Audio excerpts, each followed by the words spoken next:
بنی مصطلق کو رسول اکرم صلی اللہ علیہ وسلم نے ان کو بھیجا، جا کے ان کے پاس سے، اس قبیلے کے پاس سے وہ جزیہ جو دینا ہے وہ لے کر آؤ۔ تو یہ صاحب کسی وجہ سے وہاں تک نہیں گئے، ڈر گئے، رستے سے واپس آ گئے، کہنے لگے کہ انہوں نے دینے سے انکار کر دیا۔ ولید بن عقبہ بنی مصطلق کے ساتھ آ گئے، تو عین اس بات کا پورا یقین تھا کہ رسول اکرم صلی اللہ علیہ وسلم یہ انکار کرنے والوں کو ان کے خلاف فوجی مہم بھیجیں گے۔ جب یہ اطلاع بنی مصطلق کو پہنچی تو بنی مصطلق دوڑے دوڑے آئے، اے اللہ کے رسول، یہ کوئی آئے نہیں ہمارے پاس طلب کرنے کے لیے۔ تو سورہ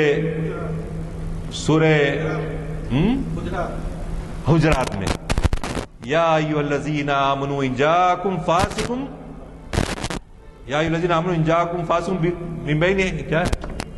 یا ایھا الذین آمنوا ان جاءکم فاسق بنبأ فتبینوا ان تصیبوا قوما بجہالۃ فتصبحوا علی انفسہم، یعنی یقین کر لو اگر کوئی ایسے غیر ذمہ دار لوگ جاتے ہیں، یا ایھا الذین آمنوا، اگر ایسے لوگ جاتے ہیں ان کے اطلاع پر ایکشن مت لے لو، فوری اس کی تحقیق کرو کہ آیا وہ اپنی مہم میں سچ ہیں یا غلط ہیں، کیا ہے اس بارے میں وہ قرآن مجید میں آیت نازل۔ یہ وہی صاحب ہیں جو ایک دن صبح میں فجر کی نماز کی امامت کر رہے تھے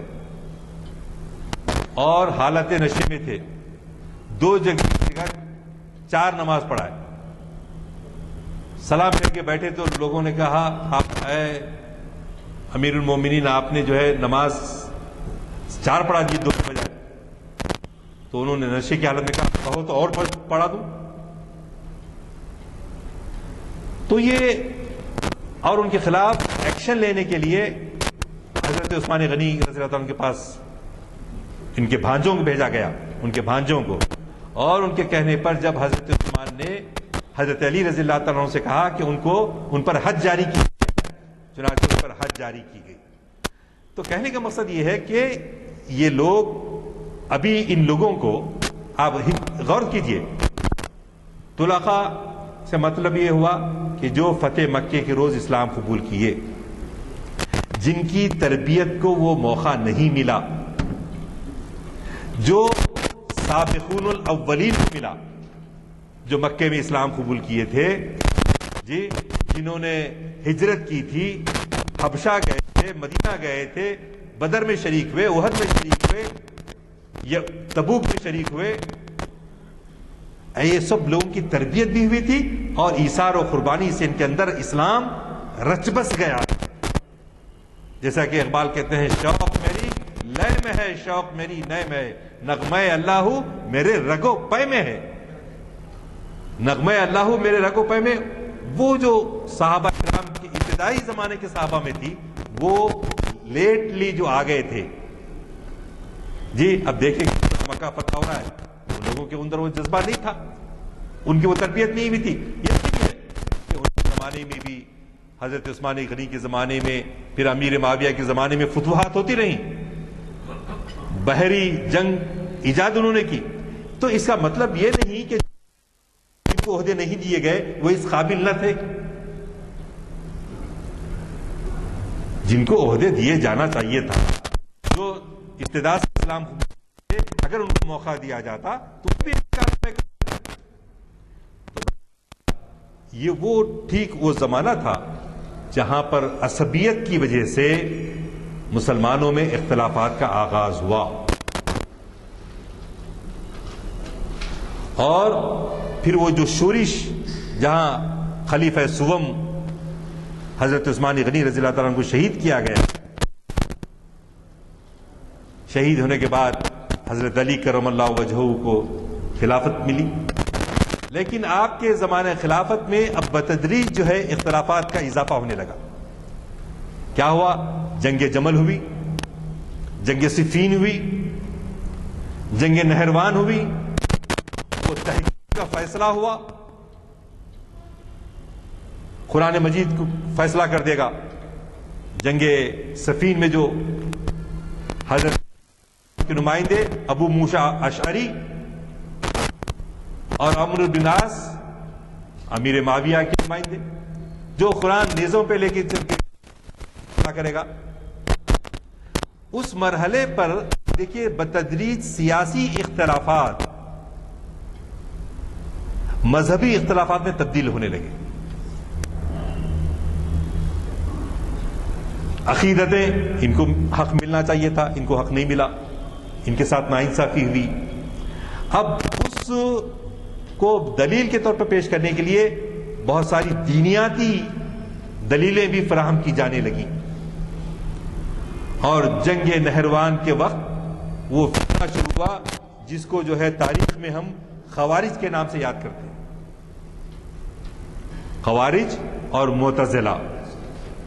خوارج اور معتزلہ ابتدا میں تو حضرت علی ساتھ تھے خوارج، لیکن بعد میں چونکہ یہ تحکیم کے فیصلے کو آپ نے قبول کر لیا لہذا ہم آپ کو نہیں مانتے۔ لیکن یہ سارے یہ فتنہ خوارج اور معتزلہ جو انہوں نے تیسری صدی میں دم توڑ دیا، ختم ہو گئے، بالکل آلموسٹ ختم ہو گئے۔ ان کی کیا تھی کمزوری؟ ان کے دلائل کیا ہوتے تھے؟ ان کے دلائل یہ ہوتے تھے کہ عجمی لوگ عربوں کی طرف آ رہے ہیں، اور عرب کو تو پہلے ہی سمجھتے تھے کہ بھئی یہ بدو ہیں اور کم پڑھے لکھے ہیں، عجمیوں کے نزدیک یہ ذہن میں تھا ان کے۔ تو چنانچہ ان عجمیوں نے جب ان کی پہنچ آپ کے ایران اور جو ہے قیصر روم وغیرہ سے ہونے لگی تو اسلام کو وہ جو منطق تھی اس کے مقابلے میں صحیح ثابت کرنے کی کوشش کرنے لگی، اور اس کے لیے انہوں نے یہ فلسفہ گڑھا کہ ہمارے لیے قرآن مجید کافی ہے، سنت رسول اللہ جو ہے ہمارے لیے ضروری نہیں ہے۔ یہ فتنہ شروع ہوا۔ سنت رسول اللہ میں آخر قرآن پاک ہے، لیکن قرآن پاک میں کئی جگہ اطیعوا اللہ و اطیعوا الرسول آیا، اور پھر نماز کا حکم آیا تو نماز کیسی پڑھی جائے، کتنے رکعت پڑھے جائیں، کیسے پڑھے جائیں، اس میں اختلاف کمی بیشی ہو سکتی ہے، لیکن بنیادی طور پہ مطاع جن کی اطاعت کرنا لازمی ہے اللہ کے بعد وہ رسول اکرم صلی اللہ علیہ وسلم کی ذات مبارک۔ تو یہ خوارج تھے جو شیعہ فرقے کے بالکل برعکس دوسرا گروہ خوارج کا تھا۔ یہ گروہ جنگ صفین کے زمانے میں اس وقت پیدا ہوا جب حضرت علی رضی اللہ تعالیٰ عنہ اور معاویہ رضی اللہ تعالیٰ عنہ اپنے اختلافات کا تصفیہ کرنے کے لیے دو آدمیوں کو حکم مقرر کرنے پر راضی ہوئے۔ اس وقت تک یہ لوگ حضرت علی کے حامیوں میں سے تھے، مگر تحکیم پر یہ اچانک بگڑ گئے، اور انہوں نے کہا کہ خدا کے بجائے انسانوں کو فیصلہ کرنے والا مان کر آپ منکر حق ہو گئے ہیں۔ اس کے بعد یہ اپنے نظریات میں دور سے دور نکلتے چلے گئے، اور چونکہ ان کے مزاج میں انتہائی تشدد تھا، نیز یہ اپنے سے مختلف نظریہ رکھنے والوں کے خلاف جنگ اور غیر عادل حکومت کے خلاف خروج کے قائل تھے، اس لیے انہوں نے ایک طویل مدت تک کشت خون کا سلسلہ جاری رکھا، یہاں تک کہ عباسی دور میں ان کی قوت کا بالکل خاتمہ ہو گیا۔ ان کا بھی سب سے زیادہ زور عراق میں تھا، اور بصرہ و کوفہ کے درمیان کے علاقے میں ان کے بڑے بڑے اڈے قائم تھے۔ ان کے نظریات کا خلاصہ جو تھا وہ یہ تھا، وہ حضرت ابوبکر و عمر رضوان رضی اللہ عنہما کی خلافت کو درست مانتے تھے، مگر حضرت عثمان رضی اللہ تعالیٰ عنہ ان کے نزدیک اپنی خلافت کے آخری زمانے میں عدل اور حق سے منحرف ہو گئے تھے اور قتل کے مستحق تھے۔ حضرت علی رضی اللہ تعالیٰ عنہ نے بھی جب غیر اللہ کو حکم بنایا تو گناہ کا ارتکاب کیا۔ نیز دونوں حکم یعنی عمرو بن عاص اور موسیٰ عشری ان کو حکم بنانے والے اور ان کی تحکیم پر راضی ہونے والے سب گناہ گار ہیں۔ تو یہ ان کے مختلف جو ہے یہ عقیدے تھے، جس کی وجہ سے یہ گروہ بھی کافی خون خرابہ کیا، کافی جو ہے قتل و غارت گری ہوئی۔ آخر میں ان کا یہی تھا کہ فلسفہ اسلام کے فلسفے کو صحیح ثابت کرنے کے لیے انہوں نے شخصیتوں کو ہٹا کر صرف قرآن ہمارے لیے کافی ہے کہہ رہے ہیں. اور اس زمانے میں پھر بھی لوگ عربی جانتے تھے جی، اور اسلام کے ابتدائی زمانے سے واقف تھے، تو ان لوگوں نے اپنے اوپر عجمی فلسفے کو حاوی ہونے نہیں دیا. لیکن 1300 سال کے بعد ہمارے پاس یہ انڈیا میں ایک اسی قسم کا فرقہ پیدا ہوا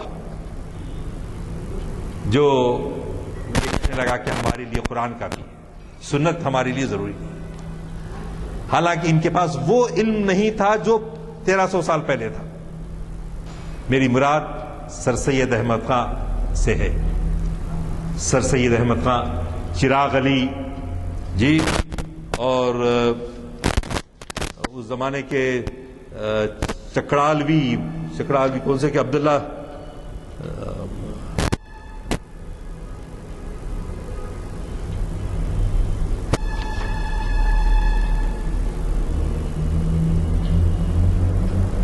تیسری صدی ہجری میں عباسی خلافت پر زوال آنا شروع ہوا تو دینی قیادت بدستور جاری رہی. اس کے بعد جو ہے یہ ہوا جو ہے یہاں پر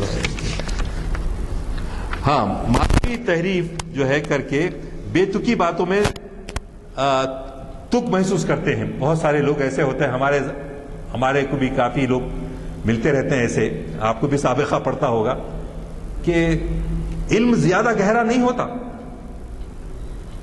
اور سرسری باتیں ادھر کے سن کے ادھر کے سن کے بحث کرنے کے عادی ہوتے ہیں.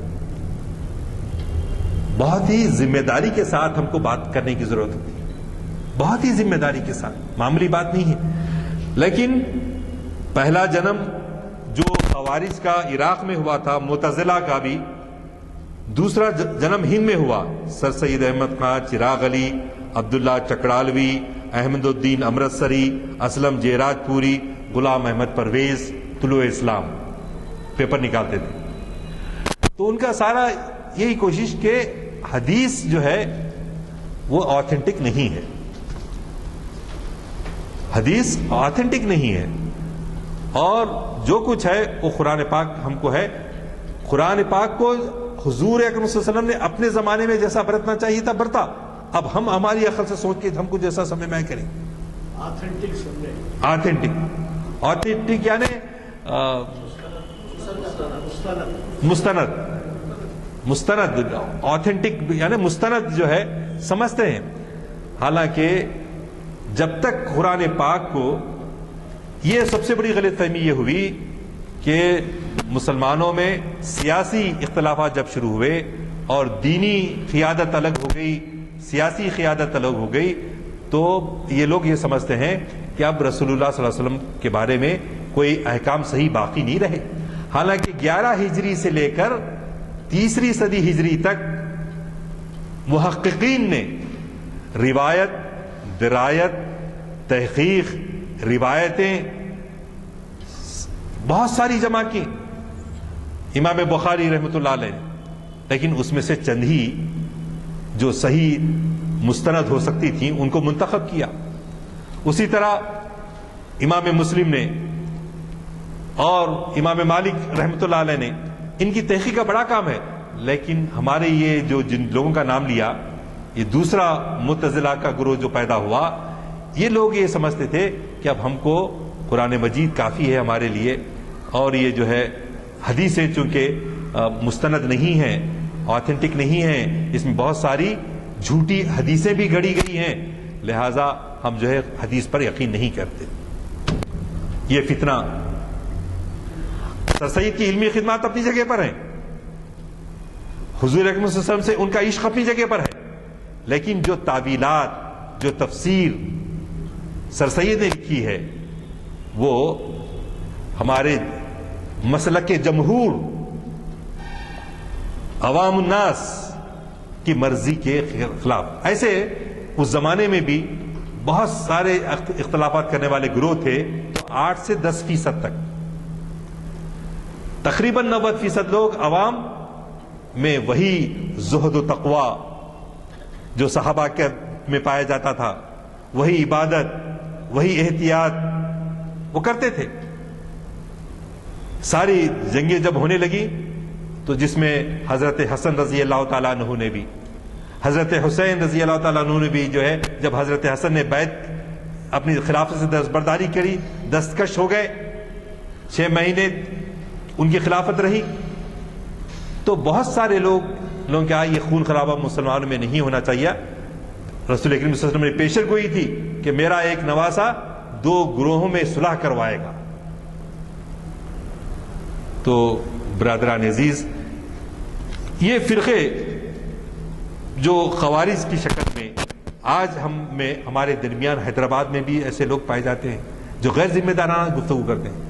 بہتر یہ ہے کہ ہم تحقیق ثم تحقیق پورے معیارات کے ساتھ جانچیں، اس کے بعد اہل علم کے ساتھ بیٹھیں، غصے میں نہ آئیں. جی ایسی باتیں نہیں ہیں کہ ہم وہ کریں. ہم کو تو یہ ہے کہ آپ ایک انسان کا قتل ساری انسانیت کا قتل ہے، اور ہے نام اسلام کے نام پہ جو ہے. افسوس کی بات یہ ہے کہ ہمارے علماء ایسے گائیڈ کرتے ہیں، ایسے جذبات کو بھڑکاتے ہیں اپنی تقریروں کے لیے، اپنے گروہوں کو جو ہے آگے بڑھانے کے لیے، کہ علماء الحفیظ کیا ان کو سمجھتے ہیں کہ آخرت میں ان سے اس بارے میں پوچھ نہیں ہوگی؟ وہ دین کی خدمت کر رہے ہیں. حالانکہ اب کوئی نبی آنے والا نہیں ہے، ہم میں سے ہر ایک اللہ کے نبی کا پیام پہنچانے کا ہمارے پر ذمہ داری ہے، عمل کرنے کا، پیام پہنچانے کا، امن دنیا میں امن قائم کرنے کا. تو ان باتوں کو ذہن میں رکھنے کی ضرورت ہے. اور اس زمانے میں جو لوگ، جن لوگوں نے شعر و ادب کے پردے میں فسق و فجور اور اخلاقی بے قیدی کی تبلیغ شروع کی تھی، دین اور اس کے حدود کا مذاق اڑاتے تھے. منافق لوگ آخرت ارے کیسا ہوگی، جنت کیسا ہوگی، دوزخ کیسا ہوگی، جی کی باتوں کی تصدیق کا نشانہ بناتے تھے. ایسے عقائد ہیں سمجھ کے. تو یہ گروہ اسلام کو اندر سے کمزور کر رہا تھا.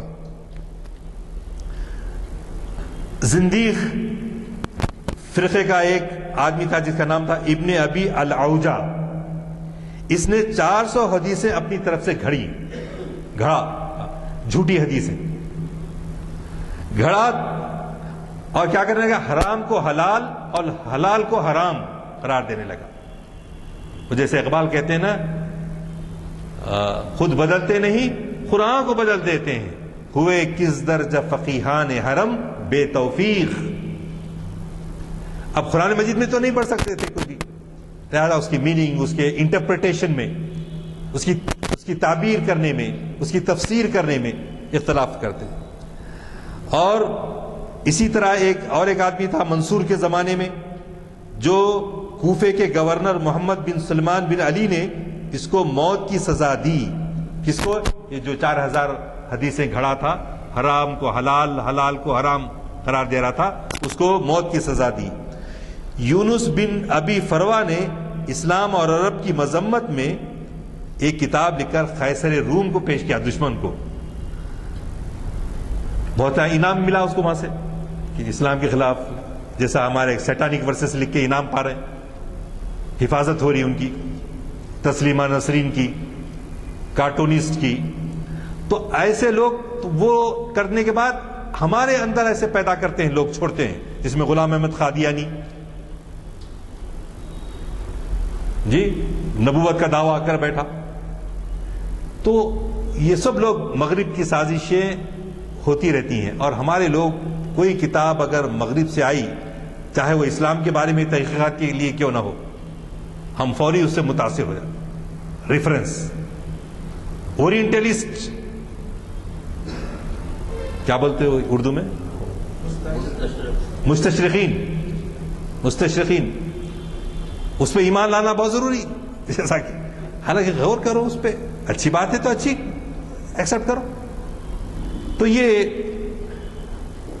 الجاہز ایک دانشور تھا اس زمانے کا، تو قرآن کی ترتیب پر تان کرتا تھا. تان کرنا بولے تو تانا دینا، ارے یہ کرتے کرتے یہ بات آ رہی ہے، پھر قرآن کی بات ادھر سے جاری ہے.